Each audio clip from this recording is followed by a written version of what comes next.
Arizona has towns the state would honestly prefer you never find. Not abandoned, not ghost towns. Just so brutally remote that your GPS gives up, shrugs, and sends you down a dirt road to nowhere. Today, we're counting down 9 real Arizona towns so isolated that some of them aren't on most maps. A few of them you can only reach by boat or a 2-hour drive on gravel, and one of them sits at the bottom of a canyon where mail still arrives by mule. Yeah, mule. We've got a town with a handful of people and barely any cell service. A community you literally cannot drive to. A former mining outpost where the road washes out every monsoon season. And a place so far from everything that the nearest real grocery store is in a different county and a different mood entirely. Smash that subscribe button now, or spend the rest of your life wondering which Arizona town the satellites forgot. Your call. Let's get into it. Number 9. Before we name a single town, you need to understand why Arizona is built for this kind of isolation in the first place. Picture the state from above. You've got the Sonoran Desert sprawling across the south, an ocean of saguaro cactus and dry washes that stretches farther than your eyes want to believe. You've got the Mogollon Rim slicing the state in half, a 2,000-foot wall of rock and pine that separates the low desert from the high country. And then there's the Colorado Plateau in the north, carved up by canyons so deep and so wide that the land just refuses to connect to itself. What this means in practical terms is that Arizona has enormous stretches where nobody built a road because building a road would have been insane. Mountains block the path, rivers cut it off. Federal land, tribal land, and protected wilderness wrap around huge sections of the map like a fence. So, when a town pops up out here, it doesn't get the highway treatment. It gets a single thread of pavement or gravel or nothing at all. That's the canvas we're working with, a landscape that swallows roads and spits out dead ends. Now, let's start finding the towns that live out there on purpose. Picture this next one as the kind of place where the wind has a personal vendetta against the power grid. Number 8 is the high desert community of Seligman, sitting along a forgotten stretch of old Route 66 in Yavapai County. Now, Seligman is technically findable, it's on the map. But the reason it earns a spot on this list is what surrounds it, which is essentially nothing for miles in every direction. This is a town that was bypassed by Interstate 40 in the late 1970s, and getting bypassed by an interstate is the small town equivalent of getting left on red by the entire modern world. Before the interstate, Seligman was a bustling pit stop. Travelers poured through, the diners stayed busy, the motels lit up every night along the Mother Road. Then the highway moved, the cars stopped coming, and Seligman became an island of vintage Americana in a sea of empty high desert. The town leaned hard into its Route 66 heritage to survive, with classic car displays, retro storefronts, and a roadside charm frozen somewhere around 1960. But strip away the nostalgia and look at the logistics. You're at over 5,000 feet of elevation on an exposed high desert plain where the weather does whatever it wants. Winter brings snow and brutal wind. The nearest full-service hospital and big-box shopping is a serious drive away in Kingman or Prescott, each well over an hour out across open country. The population sits in the hundreds. Cell coverage gets patchy fast once you leave the main strip. And somehow, looking back, that bypass might have been the best thing that ever happened to the town's character, even if it gutted the economy. So yeah, not great for convenience, but the isolation kept it weird and kept it real. That was just the warm-up. The next 4 towns make Seligman look like a downtown metro. Now look toward the water because this next community traded roads for a boat dock. Number 7 takes us to the shores of the Arizona-Nevada border and a tiny settlement reachable far more easily by water than by land. We're talking about the cluster of communities tucked along the remote arms of Lake Mead and the lower Colorado River, where some homes and outposts are functionally cut off unless you've got a boat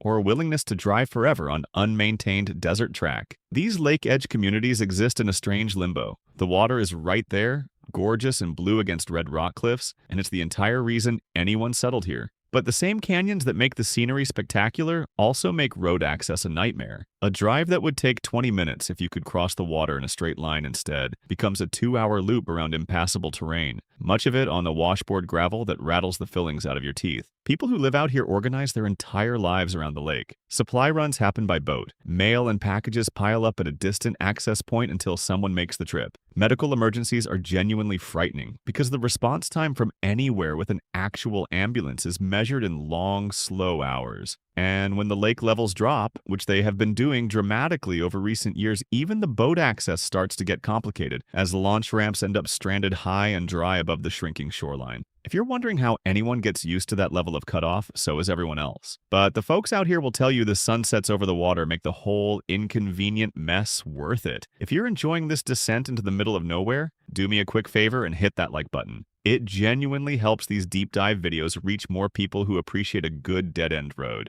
Now back to the map. Picture a road that the sky personally demolishes a few times a year. Number 6 brings us to the old mining country of central Arizona, and a settlement where the route in and out is at the mercy of the monsoon. We're heading into the rugged terrain around the historic mining districts, where small communities clung to life beside the silver and copper veins that built the state, and where the only access roads were carved through canyons that flood with terrifying speed when the summer storms roll in. Arizona's monsoon season is no joke. From roughly July through September, towering thunderstorms build over the mountains and dump staggering amounts of rain in a matter of minutes. In the flat desert, that water has nowhere to go, so it funnels into the washes and canyons and turns a dry creek bed into a raging brown torrent almost instantly. For a town whose lifeline road runs through one of those canyons, every big storm is a coin flip on whether you'll be able to leave home tomorrow. These mining-era communities were never built for permanence in the modern sense. They were built where the ore was, and the ore was in the most inconvenient, rugged folds of the landscape imaginable. So the residents who remain, often just a few dozen scattered holdouts, live with a calendar dictated by the weather. Stock up before the storms. Know which crossings turn deadly. Except that during the worst of monsoon season, you might be genuinely stranded for a day or two, while the floodwaters drain and the county clears the debris off the road.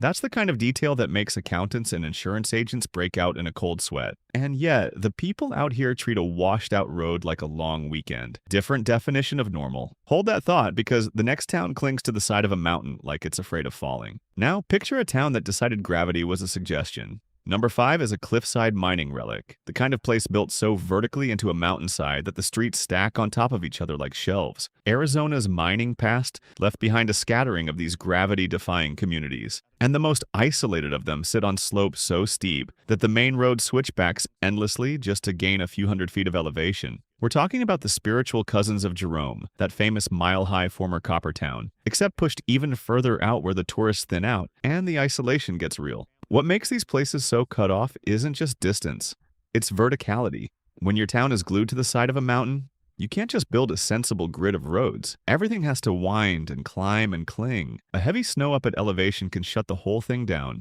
A rock slide can sever the single switchback road that connects you to the valley below, and the nearest services are always a white-knuckle drive down a series of hairpin turns where one wrong move sends you off the edge. The history here is wild. These towns boomed when the copper and silver flowed, hosting thousands of miners, saloons, and the kind of frontier chaos you'd expect from a place where men dug fortunes out of solid rock. Then the mines played out, the population cratered, and what's left is a stubborn skeleton crew of residents, artists, and off-grid types who fell in love with the impossible views and the bone-deep quiet. They live with the landslide risk and the brutal commute because the alternative, living somewhere easy and flat and ordinary, sounds to them like a slow death. You'd think someone would have flattened these places into ghost towns by now.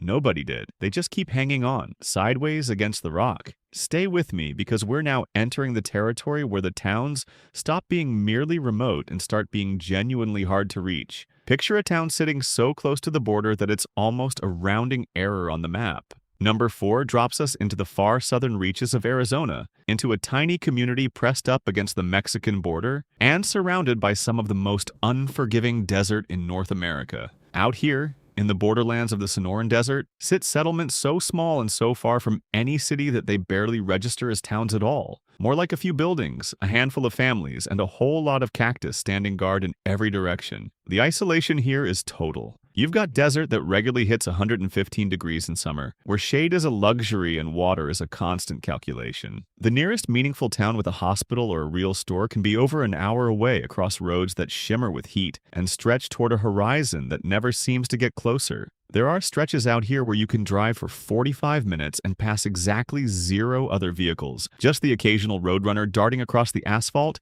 and the silhouettes of distant mountains floating in the haze. Living in this part of the state means a particular kind of self-reliance. You don't run out of gas out here because running out of gas out here is how cautionary tales begin. You carry water like your life depends on it because it does. You learn the rhythms of the desert, when to move and when to hide from the sun, and you accept that you are about as far from the conveniences of modern American life as it's possible to get while still technically having a mailing address. And the people who choose this, they'll tell you the desert nights with a sky so thick with stars it looks fake are the closest thing to magic they've ever found. So far from everything, and somehow exactly where they want to be. That was only round one of the truly hard to reach. The top three are where the roads start to disappear completely. Quick interruption, and then I promise we get to the wildest ones. If you've made it this far, you clearly love this stuff, so go ahead and subscribe. I cover the strangest, most remote, and most fascinating places to live in America every single week. All right, let's climb toward the canyon rim.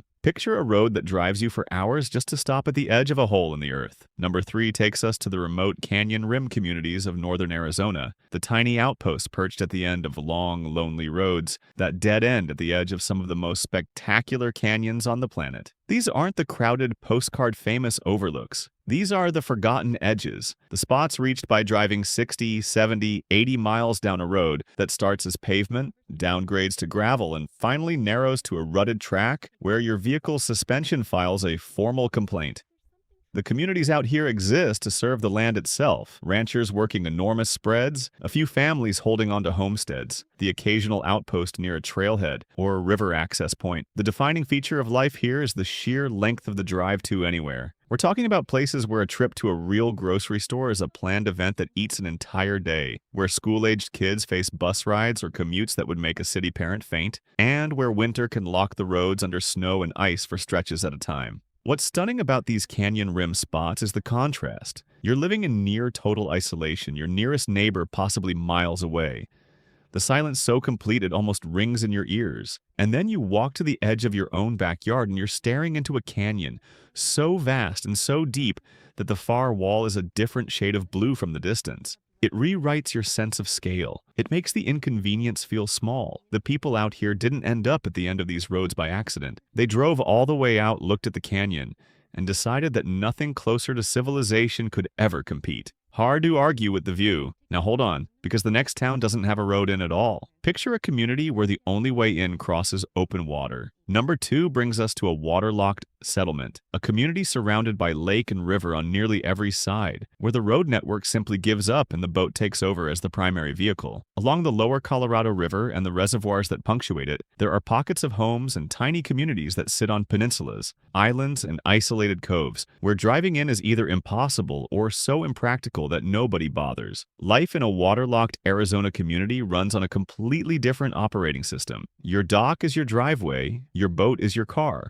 The grocery run, the doctor's appointment, the trip to pick up a package, all of it routes through the water first. Kids growing up out here learn to handle a boat before some of them learn to ride a bike. And the entire community develops a rhythm around the lake. The seasons, the water levels, and the long, shimmering distances between the few points where the land actually connects to a road. The challenges stack up fast. When a storm kicks the water into a chop, you're not going anywhere, dock or no dock. When the reservoir levels drop, the geography of your entire commute changes overnight, with new sandbars and stranded ramps rearranging the route. Emergency services face the same brutal water barrier you do, which means anyone living here makes a quiet peace with the fact that help, if they need it, is going to take a while to arrive across the water. And no, I'm not exaggerating any of this for effect. There are genuinely people in Arizona, a state most folks picture as nothing but desert, whose front door opens onto water and whose nearest road is a voyage away, far from everything floating at the edge of the map. And they wouldn't trade it. But all of that,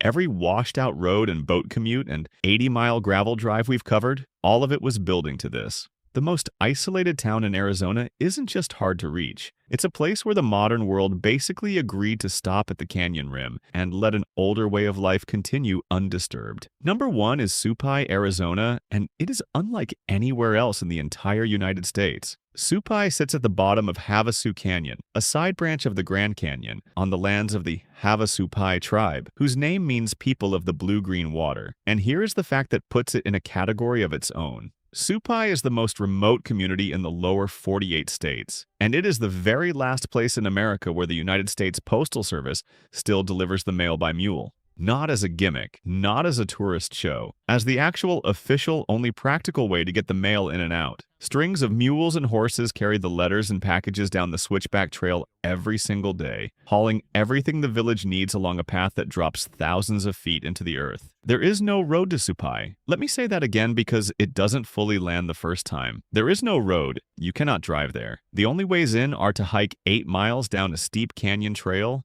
to ride a mule down that same trail, or to take a helicopter that runs on limited days. That's it. Those are your options. The nearest you can get by car is a parking area at a place called Hualapai Hilltop, and from there, the only way down is on foot, on hoof, or through the air. The trail itself is a journey. You descend from the rim through a dry, rocky wash, the canyon walls rising higher and higher around you as you go, the temperature climbing as you drop. 8 miles of switchbacks and sandy creek bed, with no shade for long stretches and no services until you reach the village. And then, after hours of walking down into the earth, the canyon opens up and there it is. A genuine town. Homes, a school, a small store, a lodge, a cafe, a tribal office, and a few hundred residents living their lives at the bottom of one of the most beautiful places on earth. Because beyond Supai, the canyon hides its real treasure. The blue-green waters that give the Havasupai their name spill over a series of breathtaking waterfalls, Havasu Falls chief among them, where impossibly turquoise water plunges over red rock into pools so vivid they look digitally enhanced. The mineral content of the water creates that unreal color, and the contrast against the desert canyon stone is the kind of thing that stops people mid-sentence. This is why visitors hike 8 grueling miles down, and then brutally 8 miles back up, to stand in front of water that color and feel like they've discovered something the rest of the world forgot. But for the people of Supai, this isn't a destination. It's home. And home comes with a logistics reality that most Americans cannot fathom. Every gallon of fuel, every bag of groceries that isn't flown in, every piece of construction material, every replacement part, all of it either rides down on a mule, gets carried in a backpack, or comes by helicopter. Trash and waste have to make the same journey in reverse, hauled back up and out of the canyon. The school at the bottom serves the village kids, but higher education means leaving the canyon entirely. Medical care for anything serious means a helicopter ride or a long trek out. The community lives with a degree of separation from the outside world that is, in the most literal sense, unmatched anywhere else in the country. And the flooding. Because Supai sits in a canyon along a creek, flash floods are an ever-present danger. When heavy rain hits the watershed above, water comes roaring through the canyon with little warning, and the village has been evacuated more than once when the creek turned violent. Imagine living somewhere so remote that when disaster strikes, the only way to get everyone out is to airlift them, because there is no road for the fire trucks and ambulances that the rest of us take for granted. Yet the Havasupai have called this canyon home for centuries, long before the United States existed, long before the postal mules, long before the first hiker ever wandered down that trail with a camera. They have farmed this canyon, drunk from these blue-green waters, and maintained a way of life in a place so hidden that for much of history the outside world had no idea it was even there. The isolation that makes Supai so staggeringly inconvenient by modern standards is the very same isolation that protected it, preserved it, and kept it sacred. So when we say Supai is the hardest place to locate in Arizona, hard to reach even with the best maps and the best GPS your phone can offer, we mean it in the deepest possible way. Your map can show you the canyon. It can even show you the dot where the village sits. But no map can drive you there because no road exists to be driven. You have to earn Supai with your own 2 feet or trust a mule to carry you down into the blue-green heart of the Grand Canyon. And that's the thing about the most isolated places in Arizona. They don't hide because they're hostile. They hide because the land is so big, so old, and so wildly carved that civilization simply couldn't reach every corner. The towns we've counted down today, the bypassed Route 66 relic, the lake communities reachable only by boat, the monsoon-flooded mining roads, the cliffside outposts, the borderland desert specks, the canyon-rimmed dead ends, and finally Supai at the bottom of it all. They're not failures of the map. They're the places where the map admits it has limits. The Havasupai still get their mail by mule. The desert families still carry their own water. The lake dwellers still navigate by boat. And somewhere out there tonight, in a town the satellites barely acknowledge, Someone is stepping outside, looking up at a sky absolutely drowning in stars, and feeling something the rest of us, surrounded by our highways and our cell towers and our 20-minute grocery runs, almost never get to feel completely, perfectly alone in the best possible way. If you made it all the way to the bottom of the canyon with me, you're exactly the kind of person this channel is for. Subscribe and stick around because next week we're tracking down even stranger places to live in America. And trust me, you do not want to miss where we're headed. Until then, keep your tank full, keep your maps handy, and maybe stay on the paved roads.